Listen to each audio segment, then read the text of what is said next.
like to thank you for your time. And if you'd like to have a glass or two, I'm glad to buy your wine. 'Cause something about you gets me in a place I do not go.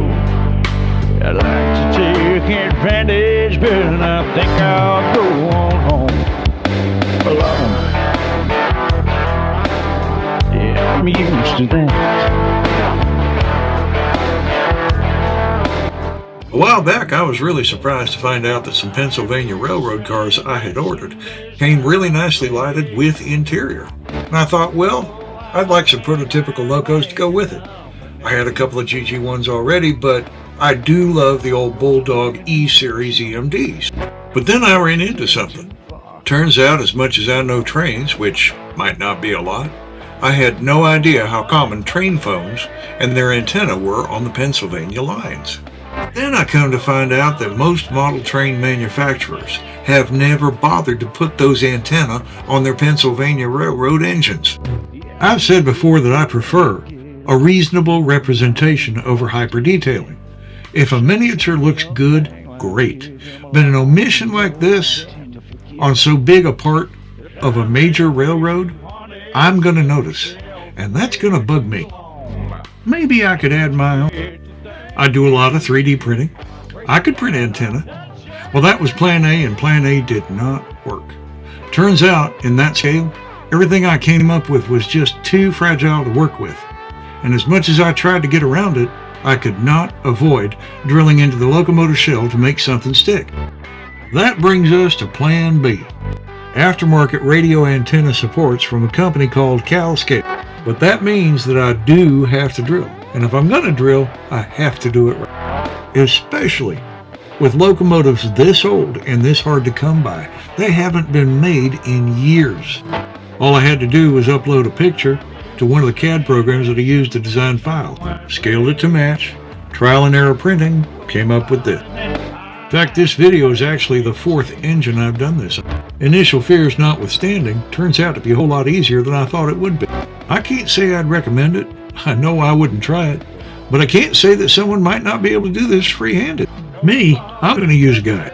And I want to make sure I have the right tools for the job. They do work, but CalScale antenna supports are not all equal. You're probably going to need an assortment of micro drill bits. I ordered 2 sets of supports for my E8s, and the first time around, I had to order another because one was for EMD F7, FP7, and very mislabeled. The second package of E8 supports needed a bigger drill bit than the first. The instructions do list drill bit sizes, but being from different sellers online, I'm thinking maybe these were different production runs. They didn't match. In those grainy black and white pictures, I did better going online to figure out where to drill. Word of caution, the metal used for these supports is very soft. I broke one on the first Erie build. They will take a little adjusting, but not much. The better news is that the whole assembly seems to get stronger once the antenna wire is in place. Now and then you'll see me comparing the first E8 shell I put the supports on to this one. The antenna wire is not on it yet because I plan to weather it first. This little bit of blue tape goes on just long enough for me to be sure I am lined up straight, lengthwise, and to help check my distance from center, using the rooftop details for positioning as well. I do love these 3D printed guides, and the ability to do something like this at the drop of a hat is incredibly convenient. But I do understand, not everybody can just run out and buy a 3D printer. We waited for years for them to be household affordable. Even so, affordable for us might not be affordable to you. Nothing says you can't use paper or cardboard to duplicate the kind of guides I make. But having a filament and a resin 3D printer can be a real lifesaver. I have 3D printed horns, freight train engine window shade, passenger car interiors, couplers and HO and N scale for Proto 2000, Athearn, Walters. Let's face it, railroad parts and accessory, especially out of print, can be expensive. Yes, there's the initial investment, but that trestle might have cost me 25 or 50 cents to make. I've used them for all kinds of things, including functional things around the house. You're just seeing some of the stuff I've made for trains.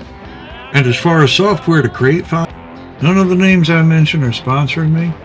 But for a beginner, Tinkercad is an online, browser-based CAD program that is easy to learn, yet powerful enough that I still use it all the time. It is completely free. There's no hidden fees. Microsoft has 3D Builder, also free. There's Blender, Mesh Mixer.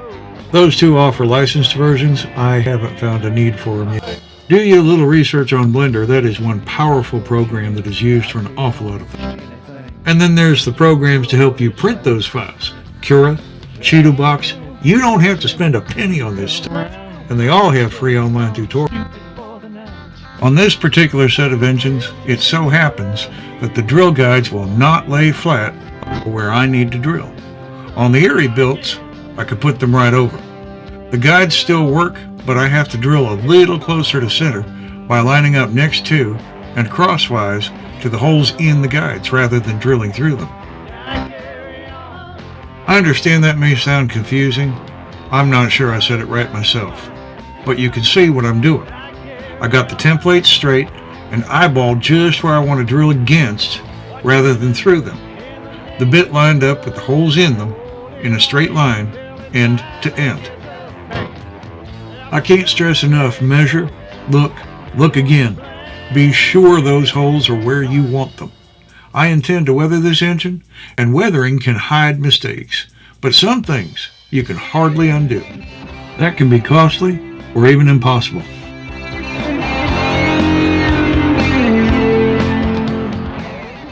The antenna supports. First thing I noticed different is how they're packaged.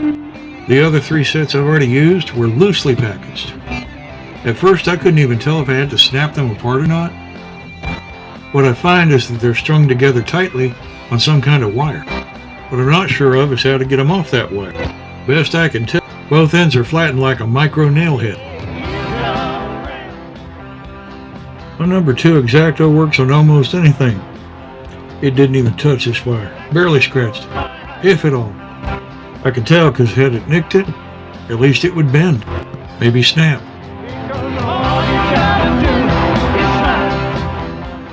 As little room as there was between the support, if there's one thing I did not want to do was try to figure out how to use my side cutters on them. Manufacturer left me no choice. I am very grateful it did work. But even afterward, I still had trouble getting them off the wire. As soft as that metal is, it's a wonder I didn't damage them. That's when I found out that the drill hole sizes were different. We're all put here for a reason. Each of us, we get a season, and we end up broken, bleeding half the time. Before going any further, I already found out the hard way. Put these things in a Ziploc baggie or something so you don't lose one. They are hard to find if they drop on the... That doesn't mean I'll follow my own advice in this video for sure, but it sure seems best to only pull out one at a time. Turn to potions, casting spells, or making deals just to survive. When all we're needing is a rescue. Something like this I need to be careful. I'll start with one size drill bit, see if it works, and if that doesn't do it, we'll try a little bit bigger. I haven't mentioned up until now why I even made this video. When I went to look up how to put these parts on my locomotive, there was almost nothing out there. I think I found one website where somebody had showed how they did it. It was static, not a video. Pictures were not that great. Really didn't help me much. You live to die. We keep it simple. The new pin vise is too small to handle the bit needed for the extensions. That is a surprise. I still have my micro drill. We'll use that instead. I think I read somewhere or saw briefly where somebody tried to do this with a powered micro drill. I don't think I'd want to try that. This seems a whole lot smarter. Got a lot more control over what I'm doing. Less prone to make a mistake. I may not feel much comfort, but that don't mean I'm done for, 'cause I close my eyes and step into the... Well, now that will work. All I gotta do is do that another 9 times. I should have been using this wooden support before. I'd rather do that than damage the underside of the shell. I have 2 different sizes of these I made for spray painting, one thing or another. And if you're running out of faith, It's better than trying to repair foot rails or something. because if we live to die, all them things that hold us back can take a hike. So we wait to die until heaven comes around. This twist drill is spring loaded. Pushing down drives the bit, then the spring pushes back, reversing it. It'll cut through a lot of things pretty quick. I've had it a good while. There's plenty of drilling to do, but you get the idea. And we keep keeping on. Time to glue the supports in place. This bottle is about used up, I think. I hardly ever have to clear a spout with Gorilla Brand. I use a lot of different adhesives. I like to save money with generics when I can, but Gorilla makes 2 that I can't find better or for less. Their thick and brush-on CAs are great. I really appreciate that they seem to be resistant to drying up between uses. I almost never have a problem getting a cap off of a bottle I've used. The fan covers can get in the way if the hole is too close to them. I had to use the drill to kind of saw the hole a little bit out from it. It's the only way to get it to sit right, instead of leaning away from the fans. I checked enough, the real ones, they seem to lean a little outward from center, but not like it would before I made the adjustment. Well, there you go, a reasonable start to a reasonable representation of a very real train engine and its Trainphone antenna. God willing and the creek don't rise, I'll be back with part 2, where I will attempt to weather this Pennsylvania E8 in my own old school way. Maybe a new trick or 3. We'll see. Can't believe that world is gone. My family helped to build it all.